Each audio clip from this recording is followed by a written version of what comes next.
Bismillahirrahmanirrahim.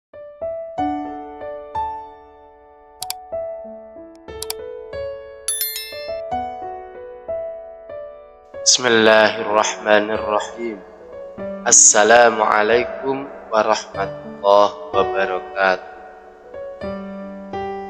Asyhadu an la ilaha illallah wa asyhadu anna Muhammadar Rasulullah. Amma ba'd. Alhamdulillahi rabbil alamin. Puji syukur hanya bagi Allah Subhanahu wa taala yang telah menciptakan kehidupan dan kematian sebagai ujian bagi umat manusia. Allahumma sholli ala sayyidina Muhammad wa ala ali sayyidina Muhammad. Salawat beriring salamnya Allah senantiasa tercurah limpahkan kepada junjungan kita baginda Nabi Agung Muhammad sallallahu alaihi wasallam. Mudah-mudahan kita menjadi umat beliau yang kelak memperoleh syafaat dan pertolongannya hatta yaumil akhir. Amin ya Allah ya rabbal alamin. Para sahabatku yang dirahmati Allah, kematian adalah suatu kepastian. Setiap makhluk yang bernyawa, dalam Al-Quran Allah telah menegaskan bahwa tidak ada seorang pun yang bisa menghindar dari kematian.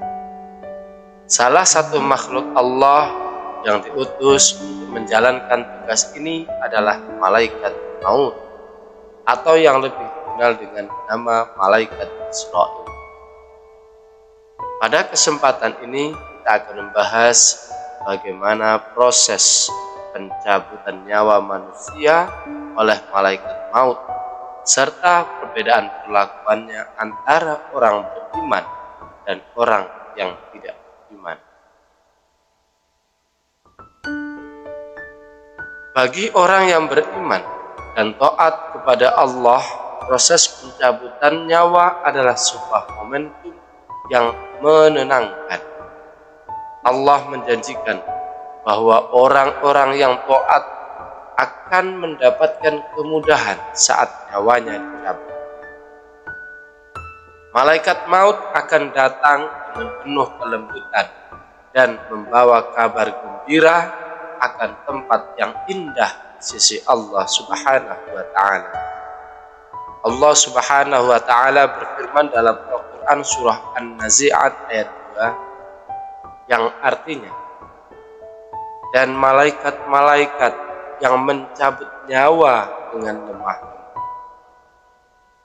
Rasulullah Shallallahu Alaihi Wasallam juga menjelaskan dalam hadis, ketika seorang mukmin akan meninggal, malaikat akan datang kepadanya dengan wajah yang putih seperti matahari, membawa kain-kain dari surga dan wewangian. Malaikat itu duduk di dekatnya dan berkata, "Wahai jiwa yang benar, kembalilah kepada Tuhanmu dengan hati yang puas lagi diridhoi Allah Subhanahu wa taala." Kemudian nyawanya dicabut dengan lembut seperti keluarnya tetesan air dari jalan. Hadis riwayat Ahmad. Malaikat maut mencabut nyawa orang beriman dengan sangat lembut dan penuh kasih serta sayang dari Allah Subhanahu wa taala, sehingga mereka tidak merasakan sakit yang berarti. Sebaliknya, mereka merasakan ketenangan dan kedamaian karena mereka tahu bahwa tempat kembali mereka adalah surga yang Allah janjikan. Sahabatku yang dirahmati Allah Subhanahu wa taala, amin Allah ya rabbal alamin. Berbeda halnya dengan orang yang beriman. Orang yang durhaka kepada Allah akan mengalami proses pencabutan nyawa yang sangat menyakitkan. Malaikat maut akan datang dengan rupa yang menakutkan dan membawa kabar buruk tentang siksaan yang akan mereka hadapi di alam barzakh dan di akhirat kelak. Dalam Al-Quran surah An-Nazi'at ayat 1 Allah berfirman yang artinya, demi malaikat-malaikat yang mencabut nyawa dengan keras. Selain itu Rasulullah SAW juga bersabda, sesungguhnya ruh orang yang kafir akan dicabut dengan keras seperti dicabutnya besi dari wol basah yang membuat serat-seratnya berapi. Orang-orang yang hidup dalam kemaksiatan dan tidak bertaubat akan merasakan penderitaan luar biasa saat nyawanya dicabut. Malaikat maut tidak akan memperlakukan mereka dengan lembut, melainkan dengan sangat keras dan penuh dengan siksaan, sebagai balasannya atas kehidupan yang mereka habiskan dalam kedurhakaan kepada Allah Subhanahu wa Ta'ala.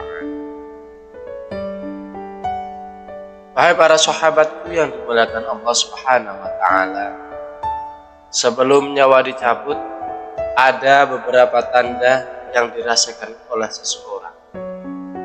Dalam beberapa hadis dijelaskan bahwa seseorang yang akan meninggal akan melihat malaikat yang datang menjemput.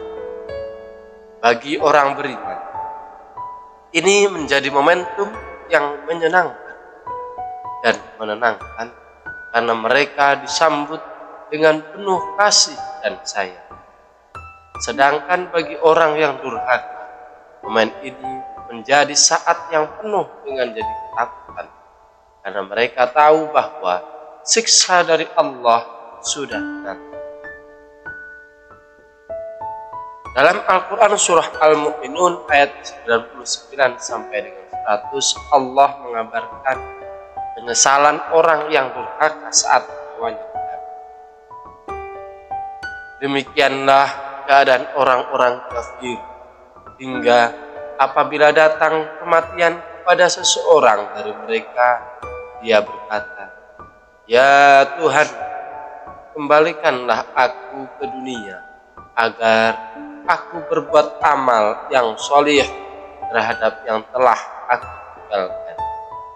Sekali-kali tidak, sesungguhnya itu adalah perkataan yang diucapkannya saja. Setelah nyawa dicabut, roh manusia akan kembali kepada Allah untuk menjalani fase berikutnya, yaitu alam barzakh. Bagi orang beriman, alam barzakh akan menjadi tempat istirahat yang damai. Sedangkan bagi orang durhaka, alam barzakh akan menjadi awal dari siksaan yang sangat pedih. Rasulullah Shallallahu Alaihi Wasallam bersabda, kuburan adalah taman dari taman-taman surga atau lubang dari lubang-lubang neraka. Hadis riwayat. Setiap orang akan mendapatkan perlakuan sesuai dengan amal perbuatannya selama hidup. Orang yang senantiasa bertakwa maka akan mendapatkan kebahagiaan sejak pencabutan nyawanya hingga saat di alam kubur. Sementara orang yang durhaka akan mendapatkan penderitaan yang mulai sejak nyawanya dicabut dengan keras. Sahabat rahimakumullah, proses pencabutan nyawa adalah salah satu momen yang paling penting dalam seorang manusia.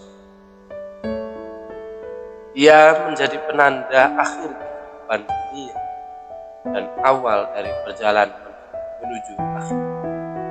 Oleh karena itu, penting bagi kita untuk selalu memperbaiki diri dan meningkatkan keimanan agar kita, ketika malaikat maut datang menjemput, kita mendapat perlakuan yang lembut dan dengan kasih sayang. Semoga bermanfaat. Kurang lebihnya saya mohon maaf. Assalamualaikum warahmatullahi wabarakatuh.